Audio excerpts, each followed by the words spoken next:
15th year after the disaster. The poor people were sitting on a high floor of a shabby building. Mostly men were there. One of them told another that this time they decided to banish his sister. It struck the guy who was told this, and he questioned what the man had just said. The guy grabbed the man by the scruff of the neck. He was angry as if this was the man who was leading his sister to certain death. Then the man asked the guy what he could do, said that exiles are always chosen by vote, yelling for the guy to stop bothering him. Then 3 people came in, 2 guys and a girl. All of them looked much better than ordinary citizens. They were wearing expensive clothes. The main man had a scar on his face, right on his eye. He told the guy that not only his sister had tuberculosis, but she could not do anything useful. He asked why they should waste resources on her. The boy drew his weapon in front of him. The scarred man walked closer to him. He towered over the young lad a lot. The man asked if the scum had decided to raise his hand on him. The guy squinted a little. He was looking for something. He realized that no one here would take his side, that he was alone here. The guy came to his senses, grabbed the man's hand and asked him to at least tell him where they left it. The man replied that it was in the mountains. The guy hurried away, and all the people around him looked after him and laughed very nastily. Soon the protagonist was walking through the woods. He was calling for his sister, shouting that he knew she was out there somewhere, asking her to come out to him.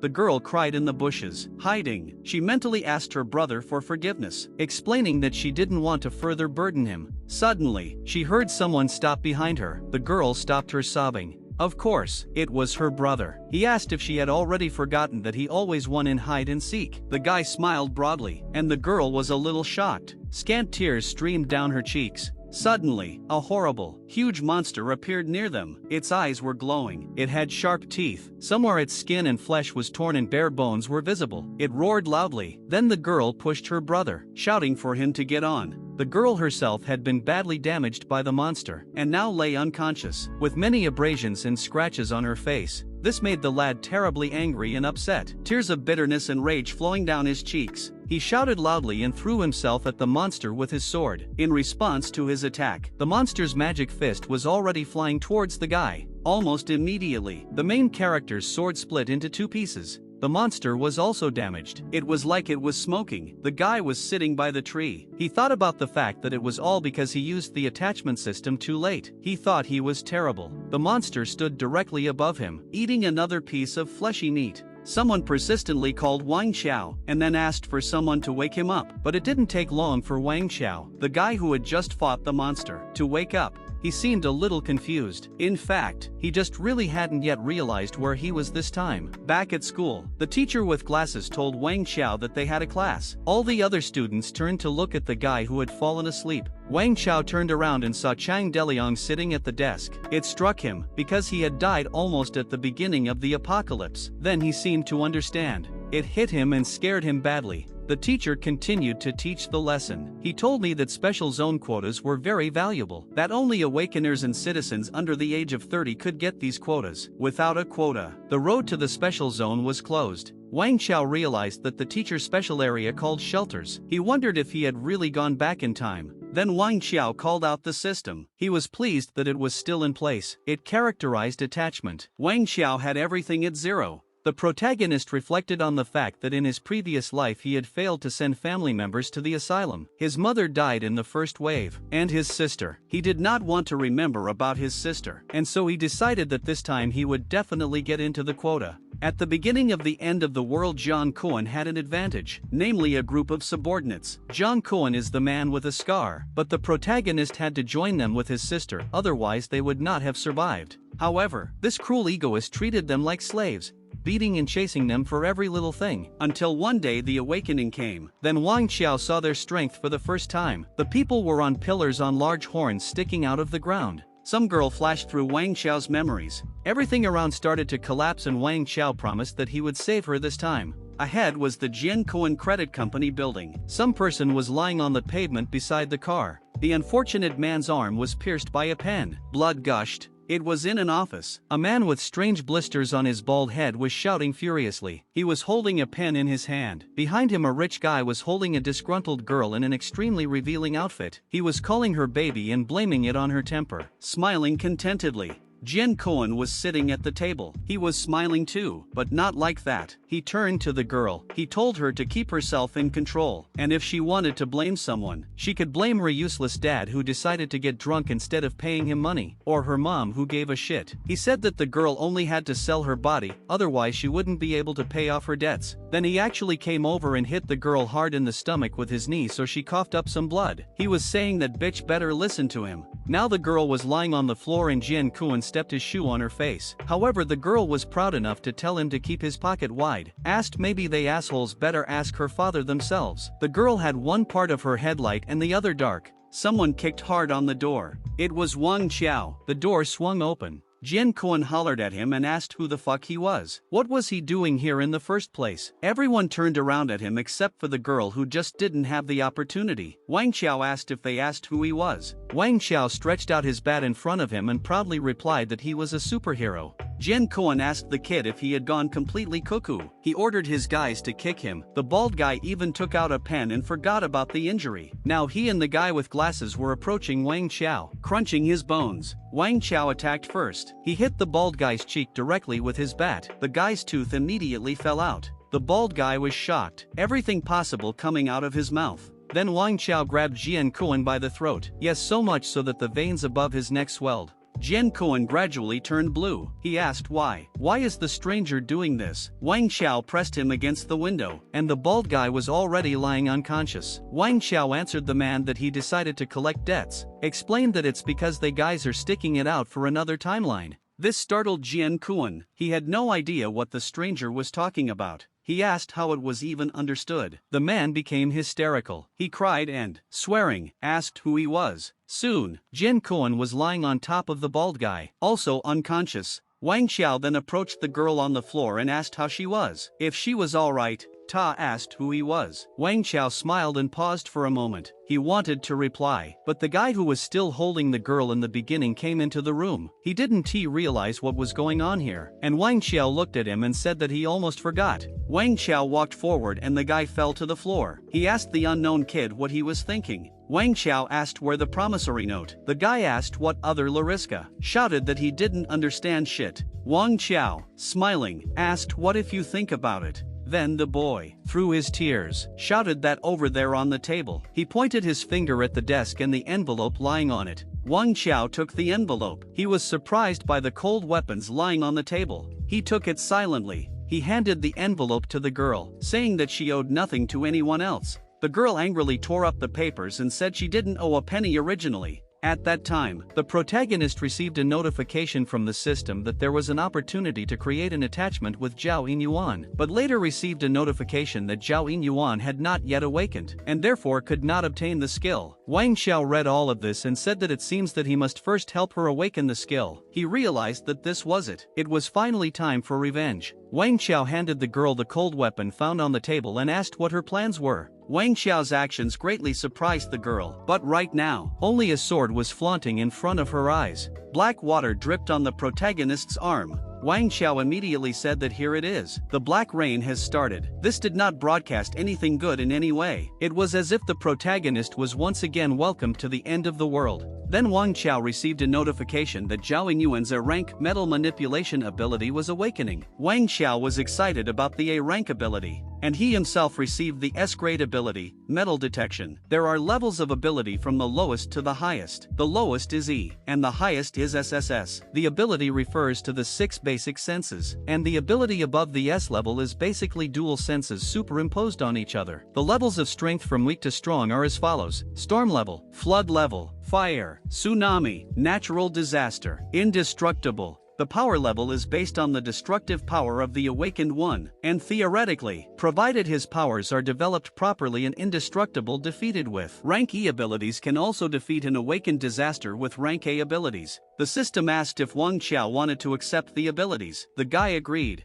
He said that in his previous life, he had only gotten a D rank ability because the ability he got was too bad, and he ended up barely reaching peak storm level. An S level ability is really powerful, and once he awakened, his strength approached peak storm level. It was Zhao who was listening to all of this. He said it was interesting. She had the very same knife in her hand. She asked the main character why he had powers like hers. Wang Qiao replied that because they were the same. He smiled broadly. This astonished and greatly embarrassed the girl. Although in reality, Wang Qiao knew very well that it was due to the numerous rewards he had received because of the attachment system. But he can't tell her that. A while later, it was raining black rain again. The three young men were returning from the big building. Wang Qiao realized that one place in the shelter was already there. Wang Qiao was together with Zhao and the guard. The guard told them that they both had abilities and unlimited prospects, suggested them to join the military. After all, it is the best choice for them. Wang Qiao replied that he would think about it. He knew that at the beginning of the end of the world, he needed to tie more powerful people to him, so he has no chance to join the army. Then the guard looked up. Black rain was dripping down on him. The man said that this world was getting weirder and weirder. Then he said that the quota to enter the special zone was very valuable, and so they would have a lot to discuss with the family. Zhao smiled sweetly and told Wang Qiao that she was giving him this quota. Her words stunned the guard. He shouted. He asked if she heard what he just said. He said that you can't buy a seat even for $1 billion. Zhao didn't listen to the man. She asked Wang if he wanted it. He quite replied that yes. The guard fell to the ground and asked why these two were giving him the illusion that the precious seats at the special military base had been thrown into oblivion. Some old man shouted very loudly. He was screaming because the dead were chasing him. Their faces were disfigured. Their hands had grown terrible claws, and some of them had their eyes popping out. The old man was begging for help. Zhao asked Wang Qiao to look, shouted that they were biting each other and asked if they were crazy. The old man was caught up and saddled. The guard pulled a gun in front of him and shouted to the people not to approach, but they did not react. The dead men attacked the poor old man.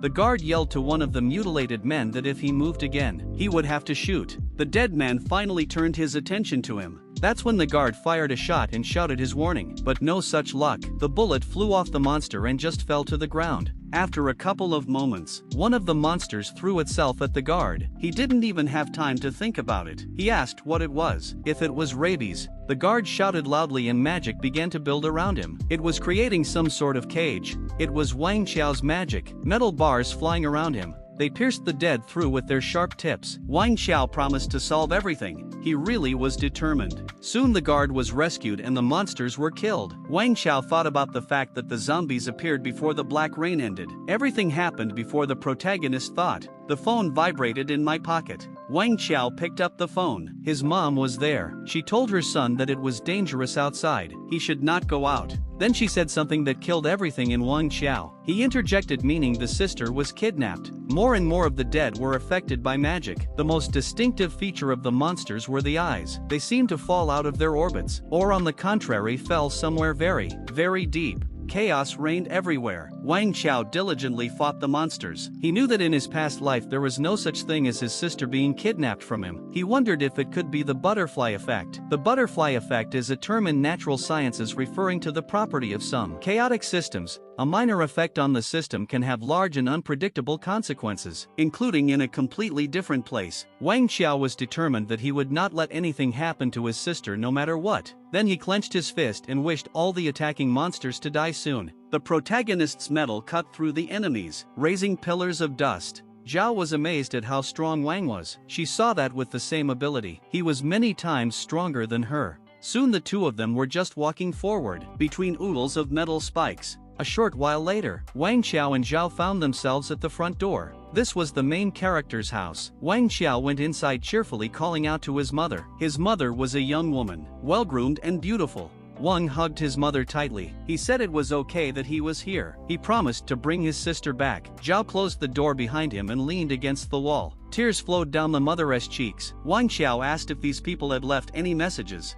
The woman replied that they told Wang to go to the Qianyuan building. She imagined very well how the strange men were bullying her little girl. Mom cried and screamed that otherwise they would kill her. She asked Wang Qiao who they were. The protagonist interjected about the Qianyuan building. Then Zhao intervened. She said that it was Jian Kuan's property. This surprised Wang Qiao a little. He asked what his relationship with Qianyuan was. The girl said that he was Jian Kuan's half-brother. Wang Qiao clenched his fist in anger. He said that he had never seen Yuan in his previous life. He asked, didn't he die at the beginning of the apocalypse? He said it quietly so that no one would hear. Then he went to his mother and said that it was dangerous there, asked her to pack her things, because he wanted to take her to the shelter first. His mother asked what about his sister. Wang Qiao asked her not to worry, he would bring her back. He watched his mom pack. He was tormenting himself for relying too much on information from his past life. He thought it was his fault. Wang Qiao even asked himself if he had already forgotten about the cruelty of the end of the world. He realized that if he wanted to protect his family, he had to be more careful in the future. Wang helped his mother put things away, and she looked at him affectionately. Then Wang took Xiao by the shoulder. He turned her around and asked her what she knew about Qian Yuan. Up ahead was the defense line of the special zone. It was like a military palace from the Middle Ages, something in the Romanesque style. Wang Qiao along with Zhao were seeing Wang's mother off. The main character was telling his mom to come in. They handed the guard her things. Wang Qiao told his mom that he still had room here, so once he saved his sister, he would send her here to keep her company. The mother only asked Xiao to be careful. The protagonist told her not to worry, because her son is now also awakened. Said he was leaving. In fact, he was a little sad. You could read it on his face. He told his mom to come in, not to get wet. All his mom could do was come in. A military helicopter patrolled over the base from above. Mom was being led away, and Wang and Zhao saw her off with a look. Soon the heavy iron door slammed shut behind Mom. The protagonist and Zhao were walking through the city. Not the best neighborhood. The sky may not have been too clear, but it was not full of clouds, so the heavy thunderstorm and black rain was surprising. Zhao asked what black rain and crazy people. In front of them just lay a couple of them. Wang replied that he did not know.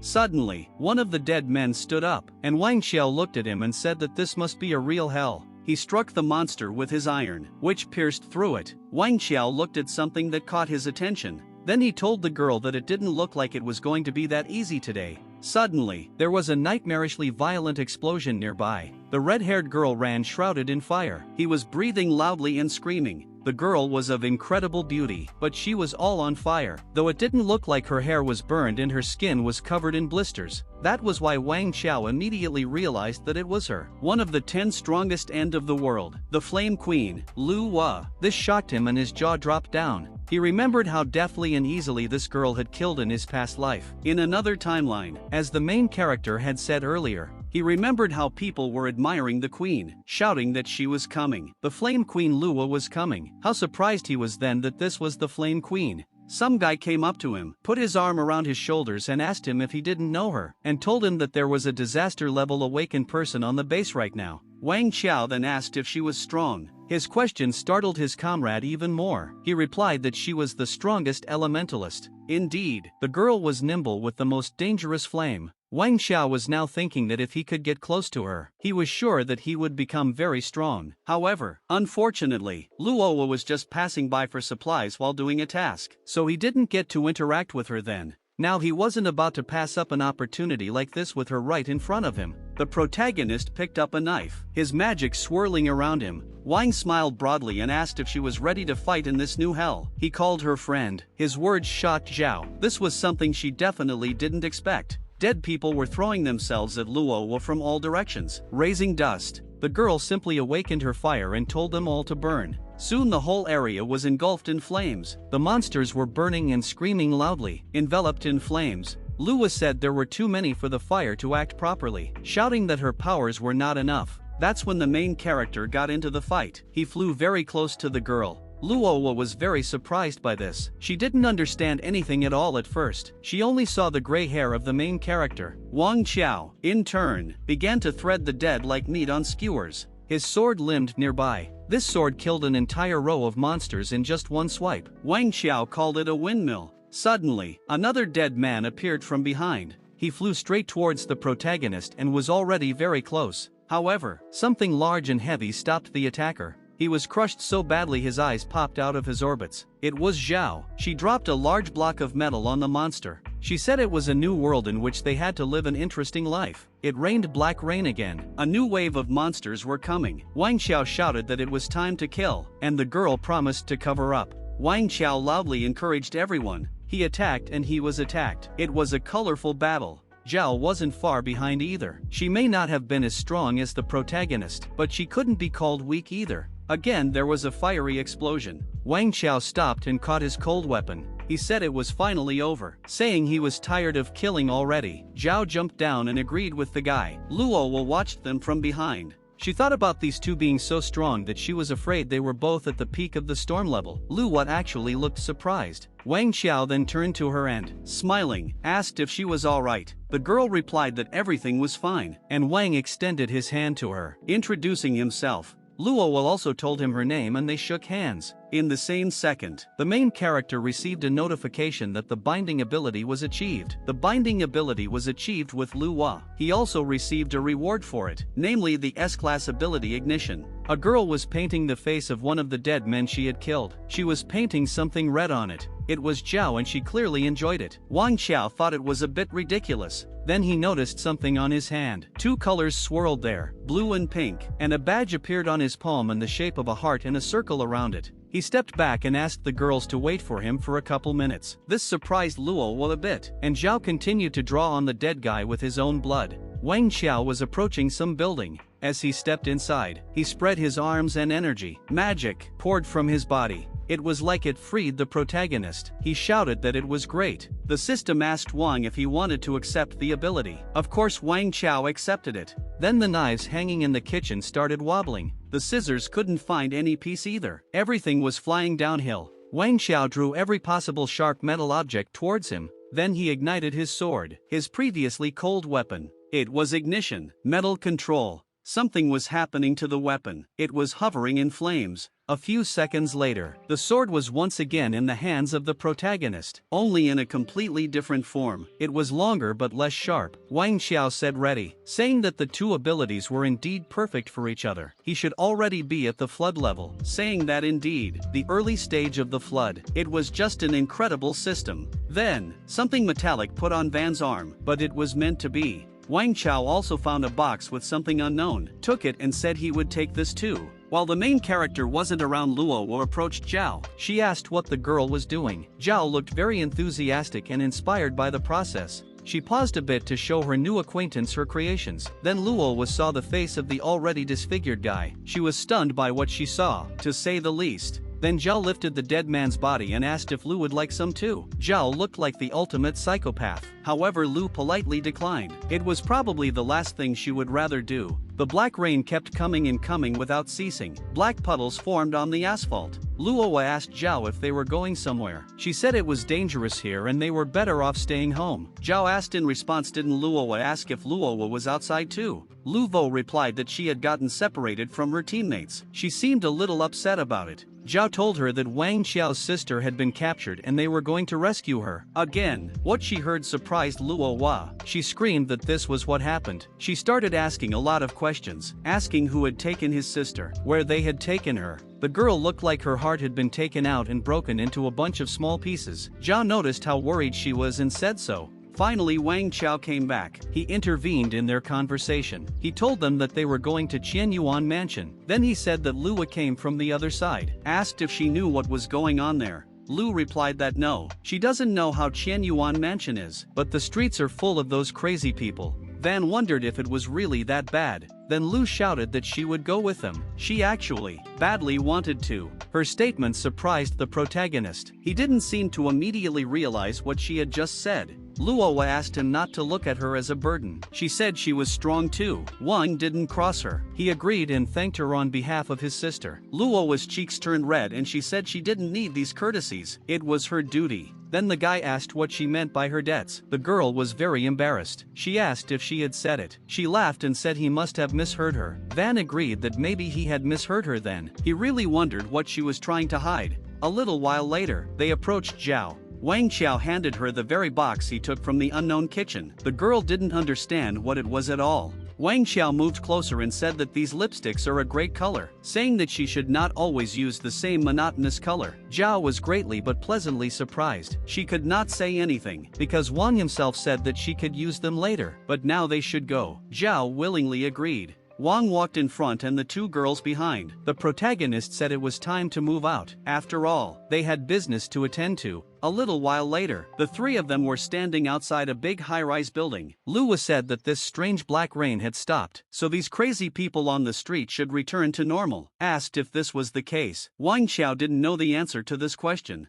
Wang realized that the overjoyed people didn't know that after the black rain stopped, the real beginning of the catalytic period of the end of the world had arrived. The order of monster levels from low to high is as follows: catalytic period, infestation period, growth period, maturity period, polarity change period, and true personality period. Awakened man has alternate levels as well: storm, flood, fire, tsunami, catastrophe, and indestructible. Now zombies, mere survivors of the catalytic period. Van decides he must get his sister out of there and take her to a shelter before the situation worsens. He motioned for the girls to go inside. It was completely silent inside. Everything was very big and clean, but there wasn't a soul inside. Wang Qiao walked over to the table, followed by Zhao. He lifted and swung his foot. Then he jumped, and as if he pressed one of the slabs, something changed ahead. It surprised Zhao standing there. There was an elevator ahead. Wang walked up to it. He asked Zhao if she knew what floor Chen Yuan and the others were usually on. The girl said she wasn't sure. Wang Qiao said that, in that case, they have no choice but to go to the top floor first, saying that they will then go lower and lower. When the elevator arrived and opened, there were several monsters in front of the young men. Everyone was surprised. Wang Qiao was not prepared for this, not at all.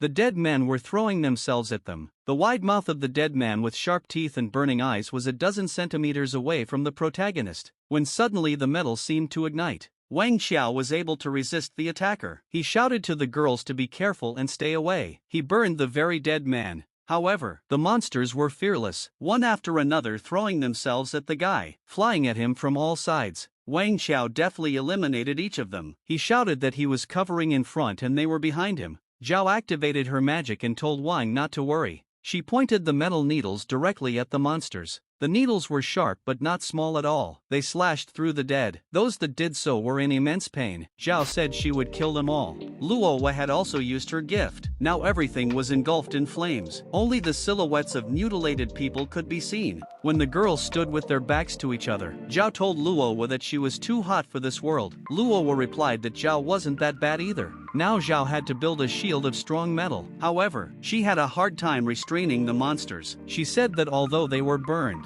they were still very strong. Then Luo started throwing fireballs at the monsters. The dead were beyond angry. Suddenly, bright flames filled the entire room. It was an explosion, from which red-hot metal flew out, striking and killing enemies. Wang Qiao turned around contentedly. He told the girls to be careful. There was a whole mountain of bodies in metal behind him. Zhao replied that he'd better tell it to her, because she doesn't know what the real aesthetics of killing is. Something began to happen to the beautiful Zhao. She spun around in the flames. Then she directed those flames into the crowd of approaching monsters. They hardly seemed to like it. Moments later, purple magic swirled around the dead men. Wang Qiao watched Zhao fighting while Luo just stood there. He realized that the Flame Queen was still very young now and didn't have much experience in battles. Instead, Zhao Yun was fighting at full strength. He shifted his attention to her and realized that she had just awakened, and just as twisted as she had been in his past life. The girl cut people in two with a smile on her face. Suddenly, a rumbling and stomping sounded from behind, like an army of elephants. It startled all three of them, but they guessed immediately what it was.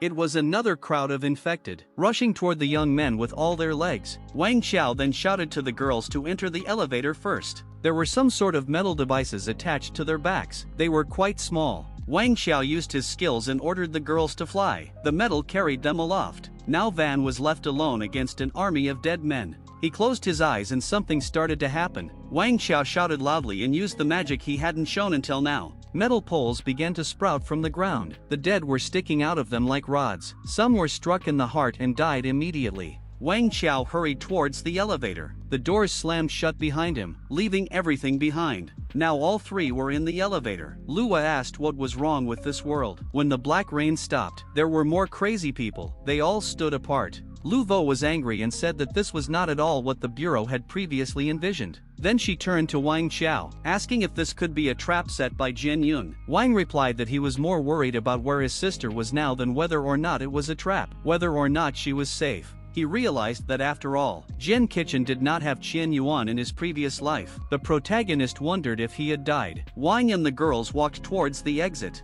Then Wang told them to hold on tight, for they were going up. Van was lucky that the elevator was metal. It began to rise rapidly under the influence of the protagonist's magic. It scared Luo Hua. She was apparently not prepared for such a speed. There were quite a few dead men lying on the floor, but one stood and growled. This one was very different from the others. He was far less human-like, more reptile-like. The monsters were already crowded around the elevator, waiting for the young men. The reptile also noticed the surprising movement of the elevator. It opened its red eyes wide. The elevator was going up very quickly. Luo Hua was very scared. She held tightly onto the railing and asked what that noise was. Zhao chuckled at her. She asked if the girl was referring to the scream she herself had just let out. Lu replied that of course not, telling her that she thought she heard a thump. She didn't actually think anything of it though. Just seconds after her words, a reptile broke into them, tearing through the metal wall. The monster landed right at their feet. The girls asked what the hell that was all about.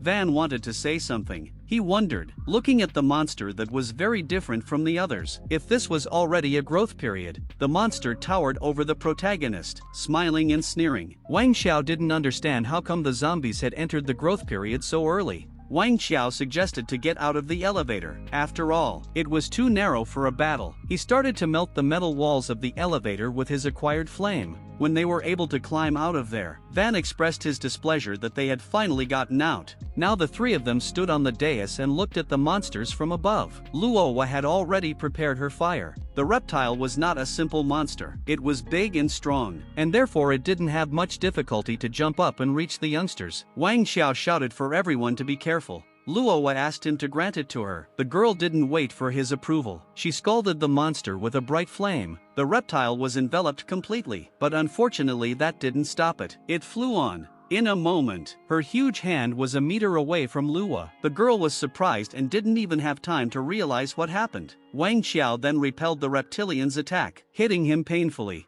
The reptile flew down and landed on something that contributed to the explosion. Wang Qiao asked Luo if she was alright. The girl seemed to be still in shock, but she said yes. Zhao finally intervened. She extended her magic arm forward and smilingly said that it was her turn now. Zhao was clearly happy about it. She liked to kill. The girl used magic to bend a small section of metal first, and then she grabbed something like a ball out of an entire elevator wall, a structure the creator liked. She launched it downward, straight at the monster. Zhao looked down and giggled. She said that it was called Lucky Jump. Luo Hua realized that this person definitely had the wrong idea about jumping. Wang Qiao was not too pleased with Zhao. A handsome pumped-up guy took a dead man into the wall with his bare hands, while not looking tired or exhausted. He also had a scar on his cheek. Suddenly, he heard something, asked if someone from the bureau had come. The guy went up the stairs. It was all doped up with corpses. The guy asked why all the fuss. Didn't the leader say to stay in the shadows? The door began to open quietly.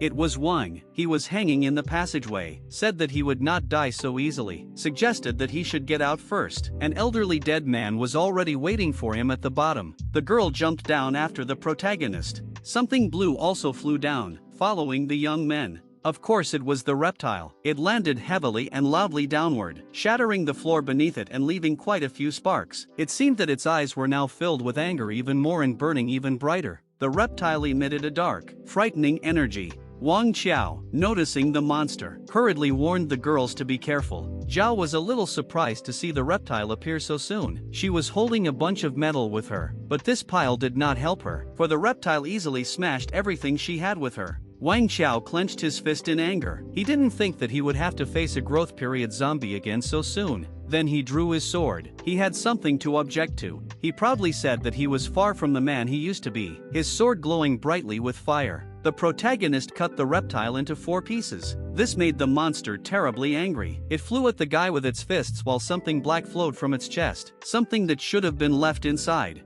Wang looked at it and said that as expected, the adult zombie's body was stronger, so it needed to use the power differently. He gathered the flame in his hand, and then smashed the flame into the monster's face. Now the reptile had to cough up some blood and fly backwards like a comet. Luo Hua watched all of this. She was genuinely amazed that the power of the flame could be used in this way as well, and she didn't know. but it seemed that the reptile was unkillable. For once again, he had survived, and now, the monster's hand was aiming for Wang Qiao's face. Wang Qiao was already exhausted. He looked tired, and as the reptilian hand approached his face, he only wondered if he hadn't taken a lot of damage. But despite all this, he knew that this time he wasn't fighting alone. He had Zhao and Lu Hua. The girls had joined forces. Now another red-hot metal was flying towards the monster. The attack was accompanied by an incredibly large plume of flames. The frightened reptile grabbed the metal stake. Now it could be seen that the monster's entire body was covered in burns. She was black from the back, too. Wang Qiao shouted for the girls to keep attacking his heart. The girls did so. An incredible amount of attacks flew at the reptile.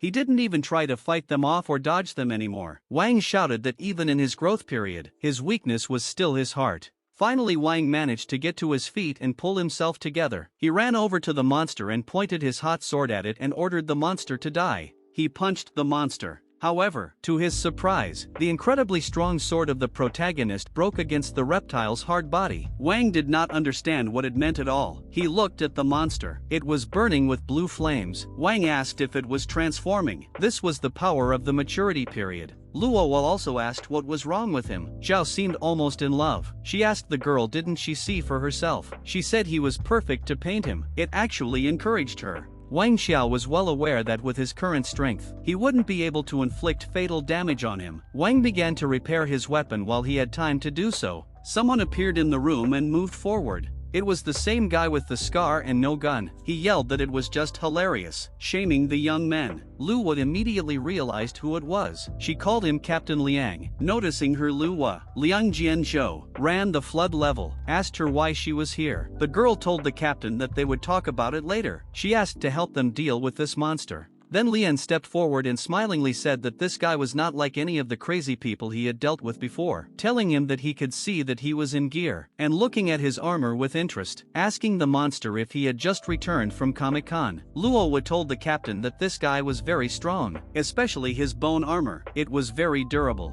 Lian replied that he understood and prepared to attack. He threw himself at the reptile and shouted that he liked breaking hard things best. His marathon accompanied by a strong gust of wind. The guy's fist was already almost smacked into the monster's face. That's when he did it. Hit the dead man's red eye. Liang said they comic cop guys are strong nuts. Then he grabbed his hand and offered to see who was stronger. Lian was literally slaughtering the monster, his fists moving at the speed of sound. The reptile didn't even have time to do anything. Finally, her armor was exhausted, broken. Now it definitely wouldn't protect the monster as well as it did before. Soon, Lian actually pierced through it. Then the sturdy bone armor shattered into small pieces. In addition, the reptile was incredibly painful. Wang Qiao was amazed at the guy's physical strength. However, he himself was not going to waste a moment either. He quickly reacted, realizing that now was the perfect chance to attack him at his heart. At his weak point, Wang rushed towards his opponent. The girls also hurriedly agreed, but their reactions were different. Luo was a bit confused while Zhao was extremely happy with the outcome. The reptile was badly injured, but it could still fight. It roared loudly and grabbed Lian, but Lian had the strength to resist its pressure. He asked if it was joking. The reptilian was holding Lian by the shoulders when she noticed the glowing metal rushing toward her like a veritable comet. The monster didn't have time to react or do anything. Wang Qiao's attack worked perfectly. It struck the reptile in the heart. Immediately an incredible amount of dark red blood rushed out. However, that wasn't all. Wang Qiao jumped high and flew straight at the reptile from above. He realized that it was either now or never. The protagonist landed in the target. A strong but overly large explosion followed. Wang Qiao desperately stabbed the reptile. He only wished for it to die, and soon, the reptile kept coughing and coughing up blood. It was far more conscious than ordinary madmen. Soon flames, pillars of fire, were pouring from her body, from the hole in her chest, from her mouth and eyes, from everywhere. Then followed an explosion of incredible force, both girls falling off their feet. A little while later, everything calmed down. The air stopped sparking and burning. Only the fire magic swirled around the reptile lying on the floor. Wang Qiao was wary, but he calmly looked at the monster.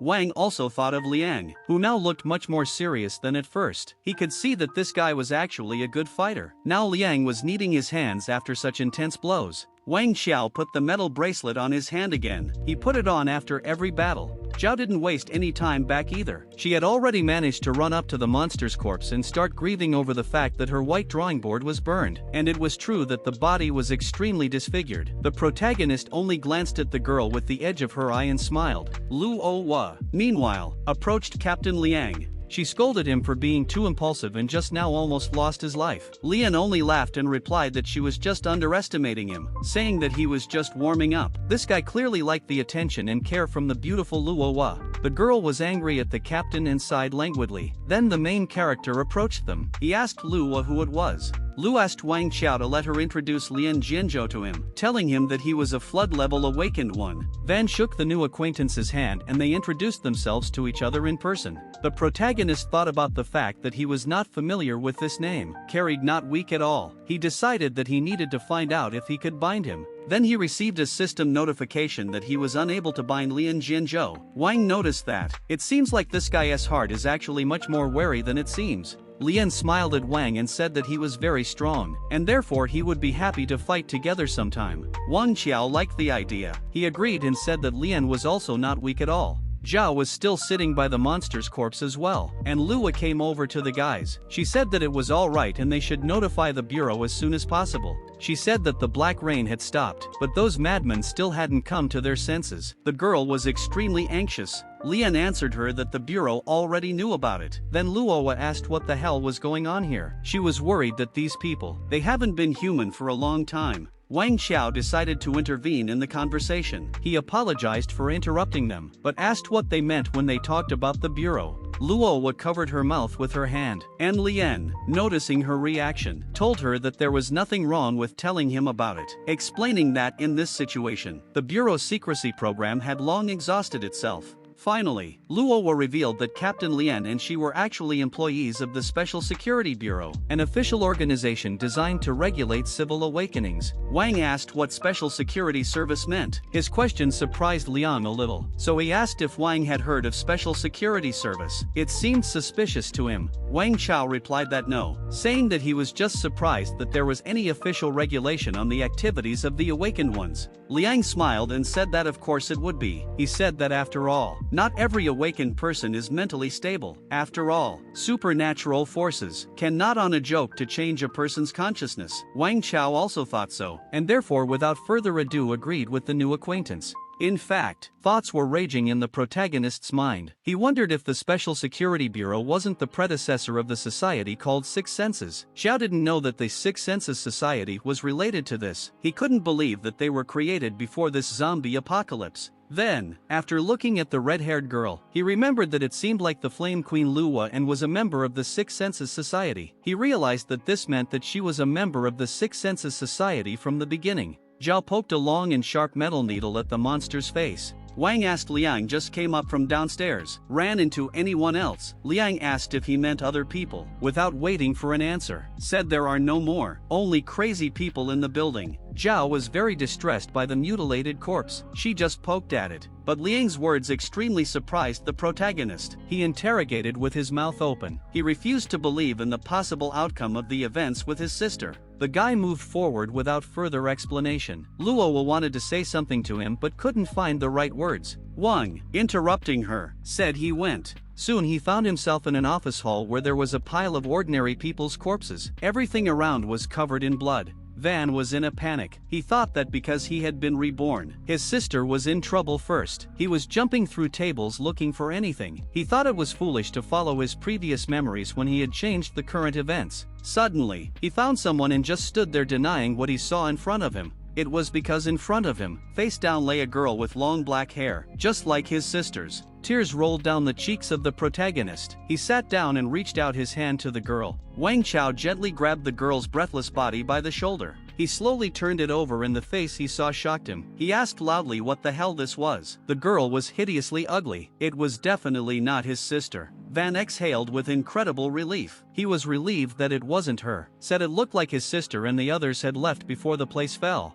Luo Wo was approaching the protagonist from behind. She, much worried, asked Van if he had found his sister. Van replied that there was no sign of her, telling the girl his speculation that it was likely they had escaped before the building fell. Luo smiled widely and replied that it was good. Then Wang averted his gaze and said that he just didn't know where his sister had gone. After saying that, Lian came over. He said that maybe he knew where his sister had gone. This really surprised the protagonist. He asked the guy again. Lian said that the foreign energy vibration of the flood-level awakened one had appeared here earlier. That was why he had come here to investigate it, saying that if Sister Wang was in the building, she was most likely with the awakened one now. Wang asked Liang if he had the ability to track the awakened one. Liang smiled widely and replied that of course he can. He is a professional. The guy showed the protagonist a special mobile application. A group of 5 guys and 1 black-haired girl stood in a large enclosed room. With one of the guys that stood far away from the others was a strange blue silhouette of a running man. Another guy fell to his knees with his hands covering his head. All the people were shocked. The girl, who was also the main character's younger sister, covered her mouth with her hand. They were so horrified by what they saw in front of them. The blue-haired guy that was awakened. He froze one member of their group who probably wanted to do something to him. The blue-haired guy, noticing the reaction of the others, smiled and asked why don't they just act normal. Then he squeezed the ice and said they were all valuable material. The thick ice cracked and shattered into small pieces. He piled up beside the awakened man. This horrified the others even more, for it was clear that that frozen guy was gone and would be gone. The awakened man smiled a wild smile, the tips of his mouth almost reaching his ears. He told me that it hurt him every time he smashed one of them. Scientists entered the room, men in masks and white coats. One of them turned to Mr. Sulan and said that the experimental equipment was ready. Lord Sulan was that cruel awakened one. He pointed at someone with his hand and suggested that they prepare to begin. The special people grabbed all the young people, Wang Qiao's sister included. Then Sulan remembered something. He asked where Yin Zhang and the others were. The elderly scholar with glasses politely replied that Miss Yin was on the 2nd floor. Sulan began to remove himself, saying lastly that she was lazy. He would find her and the rest would be done by them. The professionals, the people in robes, agreed. The young men and the girl were taken into a room where a naked guy with amputated arms and legs was chained to a metal table. He was still alive. People were begging to be let go, asking what the hell they were doing. Wang Qiao's sister put on a black mask and began to be chained to the table. She was held by several people. Tears came to her eyes. She mentally asked for help, so that at least someone would help her. Suddenly, on Liang's screen, the tracking app found something. Soon the protagonist and the girls were at a beautiful white building. Lian said that this was it, saying that the vibration cut off right here and therefore the awakened ones were there. Wang Qiao was determined to go inside. They entered, although there was a big and beautiful lamp inside, but it didn't give much light. Luo asked Captain Lian if he was sure if there was someone here. It was really too quiet. Lian replied to the girl that even if they didn't believe him, they should believe in science. Wang Qiao swiped his finger across the table. When he got a lot of dust on his hands, he told me that it felt like the place hadn't been inhabited in a long time. This amazed Lian. He asked how such a thing was possible. Luo Wei in turn offered to explore the area a bit. The protagonist was walking up the dusty stairs. He was thinking about that mysterious awakened, coupled with the previous zombie growth period, and the special security bureau that seemed to be prepared for it. It seemed to him that when the zombie apocalypse came, many events happened that he didn't know about. Wang Qiao looked up at his companions, particularly Lian. He thought that this guy must be hiding something else. Lian said there was nothing. Wang Qiao rummaged through some books and other junk on the shelves, and it stank. Then Lian gathered everyone and said that there was no point, saying that the place to be was here. Zhao asked if they could be in the earth or in the sky. They definitely didn't need that. However, her words touched everyone. They hadn't thought of something like this before. Lian took another look at the radar on his phone. Luo looked at Wang and asked if he had thought of something. Wang Qiao told the guys that they could very well be underground, pointing to the floor with his hand. Luo asked if he was talking about the basement. It seemed pretty logical to her and she said it could very well be. Lian decided not to waste a moment. He rushed to break the floor with his fists, shouting that he just needed to find out. This guy was the first radical. Luo was stunned. She didn't even have time to say anything. Lian's fist was traveling at an incredible speed, with an equally incredible force. He hit the stone floor and Luo was shouted for him to walk a little. There were 2 guys sitting in a dark windowless room. One turned to Brother Qian, the other guy. He asked what they wanted from them. The guy was pretty scared and upset. Qian asked how he knew. Qian was more angry than offended. Suddenly, the ceiling above their heads began to crumble, cracks running down it that split the stone into small pieces. That's when the ceiling collapsed, raising a pile of dust. The guys had to cover themselves with their hands. One asked in horror what had happened. It was the first guy. He coughed up a bunch of dust in his throat and asked what it was. He hadn't even had a chance to open his eyes yet. Lian was already standing in front of him, and behind him was Wang Qiao with the two girls in his arms. Lian scattered the dust around him and coughed. He said that it turns out, there really is something downstairs. Then Zhao pointed her hand at the guys. She told Brother Wang that Qian Yuan was there, which surprised the protagonist. Not where he was expecting to see him, but Qian Yuan and the second guy. The young men who came were greatly intimidated. Qian asked in a trembling voice if they knew him. Wang Qiao awakened his fire. He replied that of course he knew him, told him that Qian Yuan had kidnapped his sister and told him to come in person. The protagonist pointed his fire at the rich man and said that now here he is. Suddenly, lightning flashed right by Wang Qiao's head, then she hit the floor, and a large rock flew at Lian from above. However, Lian had excellent reactions, and thus calmly kicked away the large block with his foot. The stone fell to the other end of the room with a clatter and dust. Lian asked the rats, wondering if this was a sneak attack. Then another stone flew at them, only now an icy one. Sulan clapped his hands and said that the fact that he was strong was just fine. The huge block of ice cracked and Sulan revealed himself to the young men who had come. Sulan, flood level peak awakened, and Injun, flood level peak awakened, came out to them. Sulan said that the dog that had been following his ass all this time. He looked at Liang and asked if it was him. Liang clenched his fist and said that his breath stinks, suggested that for starters, rinse the guy's mouth. Qian Yuan hurriedly shouted to Wang that it was them. They had taken his sister, saying that he had nothing to do with it. It was all them. Pointing his finger at Sulan and Yin Zhang, Wang Qiao simply asked where his sister was. Sulan didn't seem to understand what he was saying, asking what other sister.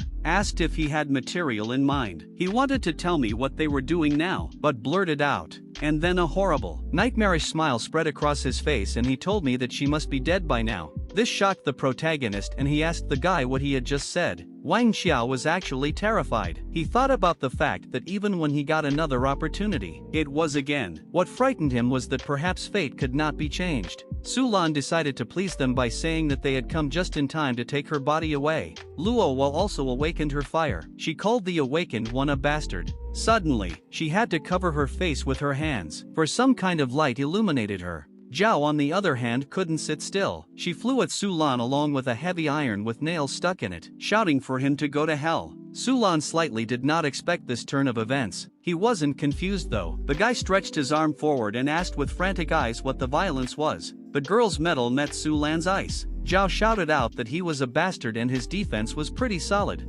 Sulan called her an ungrateful girl. Then the ice needles flew in her direction. This surprised the girl, for they were already quite close. However, Zhao managed to dodge. He took hold of the cold needles of ice. When one of the icicles cut her cheek, the girl said it was as much about defense as it was about offense. Then Lian said that it seemed like this was the only way out. The enchanted ropes started forward. It was a level 4 bloody berserk, a class A skill. Lian was also an awakened one, and thus also had magic that he had not shown before. Suddenly, hands appeared from under the ground, and they grabbed Lian's legs. The guy was stunned. He hardly expected something like this. When Luo turned around and called out to Captain Lian, he had already been dragged down somewhere. All that was left in its place was a deep dark hole. However, Liang's ropes remained in place. They drilled a hole in Sulan's shield. Zhao didn't lose her confidence and positivity. She laughed as she smiled and promised to stab the guy through his fucking armor. She gathered the magic in her hands again. And the girl succeeded, which greatly surprised, or even shocked Sulan. He didn't expect at all that she could break his thick magic ice. Then a huge metal pipe flew towards him. Zhao shouted that she would make a big hole in him. Sulan screamed that she was a petty bitch, screaming for her to die. He was terribly angry. When everything happened, there was an explosion of dust, or rather an impact, that raised a cloud of dirt. But something was wrong, for when the dust cleared a little, two standing silhouettes became visible, though all was quiet. But the silence was like a coffin. Zhao stood with her head down and blood slowly dripping from her mouth. Sulan held her in his hands, and he also held a sharp ice pick, which he used to pierce the girl through. He laughed and said that she had lost. To his surprise, Zhao contentedly replied that it was correct. He didn't understand anything, The girl grabbed his hands tightly. She squeezed so that Su Lan's veins swelled. Then she said that he was caught, shouted that it was time for revenge, asked why he was so stupid and called Wang Qiao. Wang Qiao walked. He was not like himself. His weapons were being used and he was in no hurry to go anywhere. The protagonist agreed with the girl, said that now was not the time to indulge in reflection. His eyes burned red. Finally he ran, telling himself he had to do it. He ran real fast, leaving a plume of fire behind him. It was Ian who noticed this, lightning bolts swirling around the girl. She gathered her magic into a lump and cheerfully offered him an introduction. Another cloud of dust rose up, only now there was also lightning and electrical charges flashing around. Ian was firing at Wang Qiao, but so far he had managed to dodge her attacks. Su Lan looked at her and asked her to stay out of it. He said that it was his battle. Qiao, squirming in pain, once again called out to Wang Qiao. Suddenly, magical ropes began to erupt from the ground. They enveloped and gradually twisted Su Lan. Soon they suspended him in the air, immobilized beforehand. Su Lan, being on high, shouted loudly, and Zhao shouted that he was caught. Xian controlled these threads. Finally Wang Qiao returned to the battle. He jumped high, straight towards Su Lan, and swinging his weapon ordered the guy to go to hell. Su Lan was in a panic. He shouted, asking if the two of them wanted to kill him. He summoned the ice shield. The shield immediately appeared in front of his master. By the way, it was much thicker now. The shield met the flames of the protagonist. Wang Qiao diligently thawed the ice, which was not easy at all. Soon, however, the ice did break up and shatter into small blocks of ice. There was an explosion again. Zhao was still holding Su Lan, and Luo ran to the girl. She caught Zhao and said it was dangerous to continue, saying that Zhao was bleeding and needed to be stopped immediately. Zhao replied with great difficulty that she was fine. You could clearly see by her that she wasn't. Then Luo warned her that if she didn't stop the bleeding, Zhao would die. Zhao said it was bearable for now, and Luo activated her fire and took up the ice. There was another explosion, and it was clear to a fool that an incredible battle was hiding behind that dust. Zhao had to cover his eyes with his hand. Wang finally returned to the ground. He was breathing heavily but was unharmed for now. When the dust cleared, they saw Su Lan hanging on the wall. He was chained and protected by his ice shield. Zhao looked at him and asked if he was hit. Su Lan, smiling, although there were scratches and wounds on his body and clothes, and his mouth was bleeding, saying that it was close. He was like admiring it, shouting that he almost killed him. The two girls and Wang were already exhausted, but they had a purpose. From the hole that appeared in Lian's place, vibrations and screams could be heard. Something was happening there as well.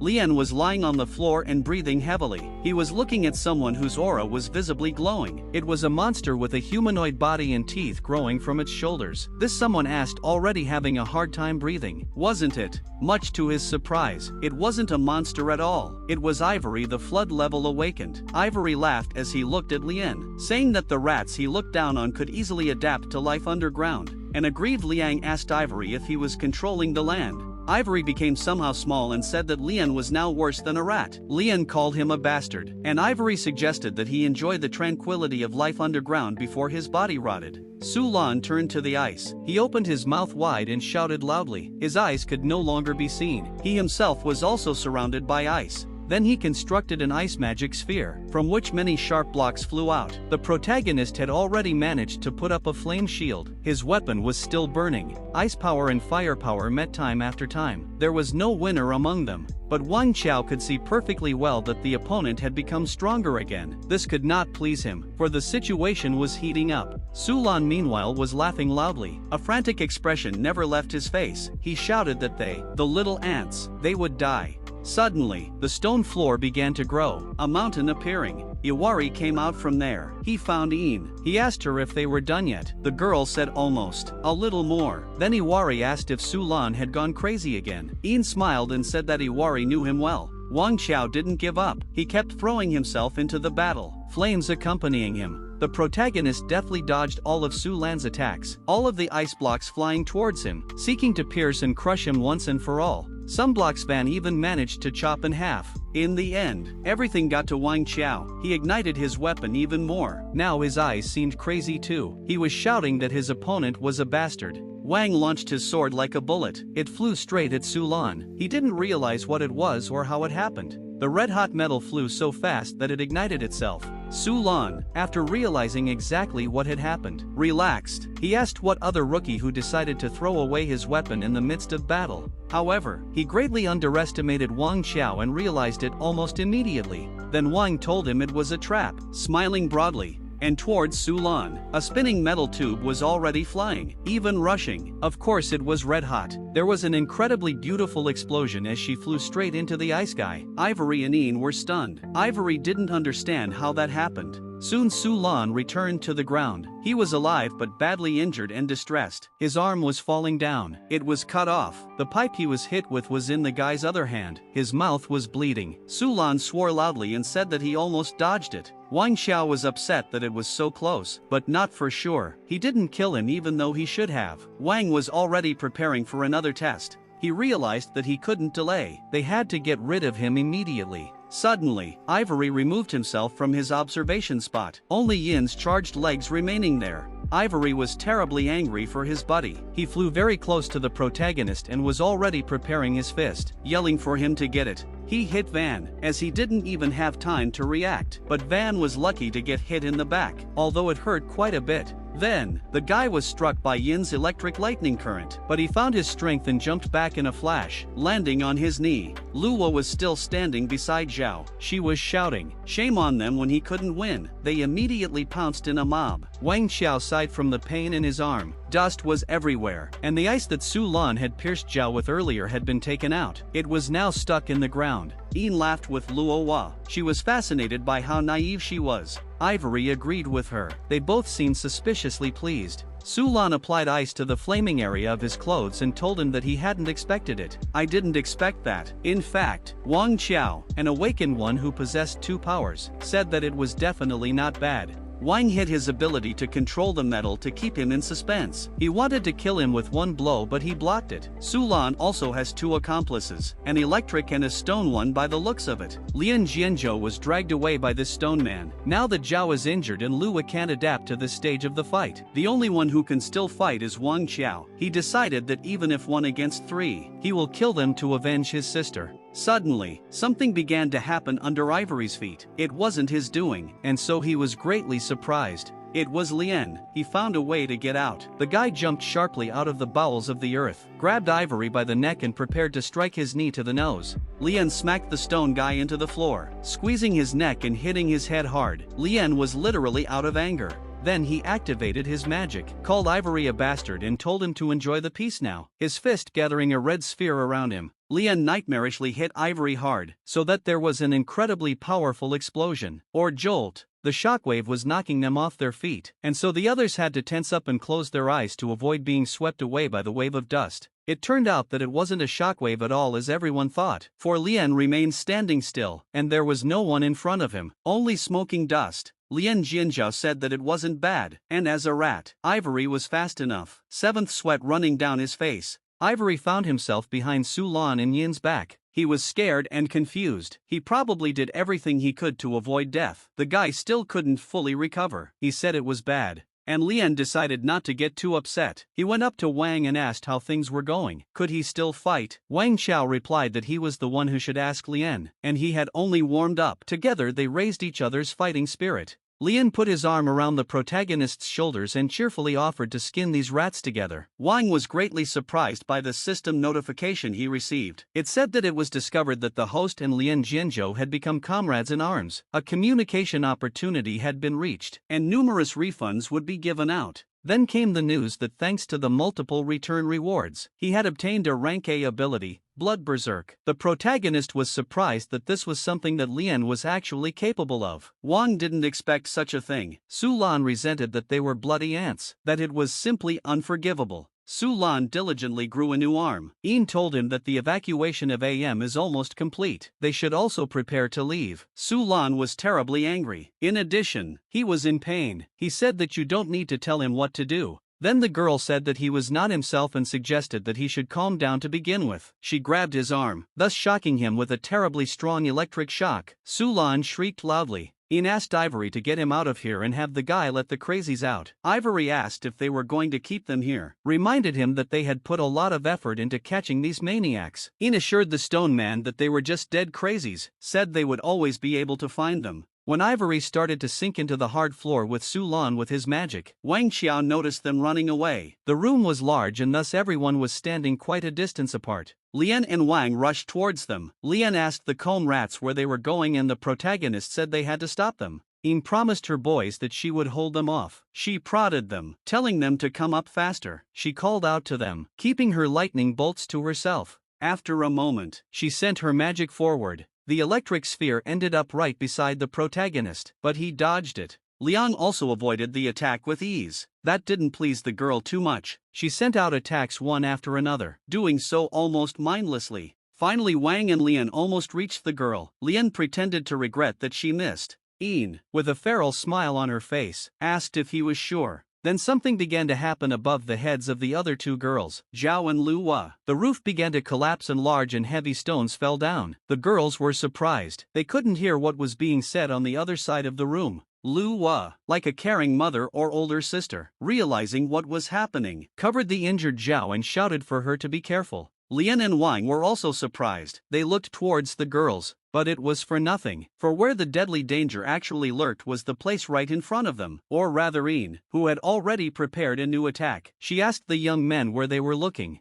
The protagonist and Captain Lian covered their eyes with their hands and fought out. This time the attack was extremely strong. In addition, it was electricity. Suddenly, much to the guy's surprise, it was all over. There was only a mountain of rocks ahead. The girl was no longer there. Lian asked his buddy if he was okay. Wang said he was, but said it didn't seem to be a deadly attack. Asked if she had escaped. There was no sign of her in the viewing area. Finally it hit them. They remembered about the girls. Captain Lian called out to Lu Hua. They turned around. There they saw only a cloud of dust. There was absolutely nothing to see. Now Wang Qiao also called out to Zhao Yinyuan. Luo was sat with her eyes closed. Something was glowing in front of her, but she was definitely over a pile of rocks. The girl asked herself if she had already died. Lighting up Zhao's space, she lay under Lu and asked how long she was going to keep pretending to be dead. Luo was dumbfounded. They were sitting practically in a house made of metal and rocks. Zhao told her that although she was touched that Lu had jumped in to save her, she still got in the way when being on top of her. The girl apologized and said that she almost forgot that her power was to control metal. Zhao had managed to protect them both in a very short and risky time, but now she had to control her power all the time. Suddenly, the girl covered her mouth with her hand. When she removed it, there was a lot of blood left on her hand and mouth. Her stomach was also still bleeding. Lua noticed this and ran over to the girl in a flash. She called out to Zhao. Then she sat down and picked her up and asked her how she was feeling. Despite her extremely poor condition, Zhao still replied that she was fine. Suddenly, she heard Lian calling out to Luo and asking if she could hear him. This pleased the girl greatly, and she shouted that they were here. Lian told Wang that here they were. They were standing by a huge pile of rocks. Wang Qiao used his magic to lift the stones. When he saw the girls, he asked if they were okay. Luo was smiled and talked about how good it was that they were here. Zhao couldn't say anything back. Xian Yuan and the kid were still sitting there in the same room. Xian was cursing. He was asking himself what he had gotten himself into. Then the kid suggested that the boss run away. He pointed his finger somewhere and told them that there was an exit over there, asking why they couldn't leave quietly. This surprised but pleased the boss and he readily agreed. They both began to tiptoe out of the room. They were never seen. There were indeed 2 exits in the room, but there were only 4 people left in this entire large space. Lua stayed with Zhao and the guys moved away. Wang Qiao asked if Lian could find them again. Lian said he thought so. Then Wang asked what's wrong. Lian walked into the annex and saw that they didn't go far but stopped next to each other. This surprised him. The radar did show that they weren't far away at all. Lian gave Wang a look and asked if they had stopped. Suddenly, something started to happen. The captain asked what the noise was. Wang Qiao told the girls to both wait here for a while and they would see what was going on. Lua didn't bother to change her mind, and Zhao wouldn't have the strength to do so. The dreaded dead were chasing someone, intending to eat them. They ran after Qian Yuan and the kid. There were 2 of them, and the people were shouting loudly and running as fast as they had probably never run before.